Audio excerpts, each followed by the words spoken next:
So, ayun, ito, iti-test natin yung ganito mag-connect sa sa dashboard ng standalone Wi-Fi natin. Yan, Boss B, connect ng Boss B, tapos punta ng browser, then type 192.168.4.1. May dot yung mga yan. Then, yan, pagka-enter, so, ayan siya. Adjust natin yung wash cycle timer. Gawin lang natin 30 seconds lahat. Ayan, so 30 seconds, then update wash timer. Ayan, pag na-update na natin, back. Then pwede na natin i-reset yung income niya yan. Reset natin yung income. Reset.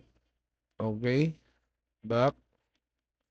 Then, ayun, naka-reset na. So, pwede na tayong pumunta at i-test. Kung may... So, game, yan. I-test na natin. So, kung makikita, papansin nyo, yan yung number ko, yung insert coins. Tapos yan yung relay module natin. Yan, nakailaw yan. So, ito ang tunay na module talaga niyan. Pan-testing lang natin to. Yung relay module na, yan. As ito yung PCB board natin na DIY. Ayan, then ito yung coin slot natin. Hulugan natin siya ng 20 pesos. Ayan. So, try natin hulugan. Hindi siya pumasok ata. Ayan. Hulog. So, ayun, nag-credit na 20 pesos.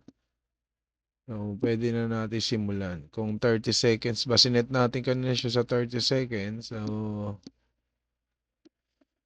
subukan natin. Mamatay ang mga ilaw niyan kapag nag-press. Ito yung press 1. Pag press yung button 1, mamamatay yung ilaw ng LED. Yung isa. Ayan o, namatay na yung isa. And then, susunod natin yung button 2. Button 2 nasa baba. Pindutin natin. Pag napindot yan, ayun, namatay na rin. Ibig sabihin, function na siya pag namatay na yung LED nung relay. Yan, gumana na rin yung timer natin.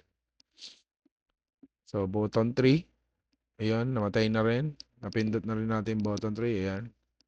So, pag naubos yung oras niyan, babalik na yung ilaw niyan. Ayan, then button 4, the last button. Ayan, namatay na rin. So, yung button na yan, mag-iilawan yan pag nauubos yung oras. Ayan, isa-isa nang magbabalikan yan.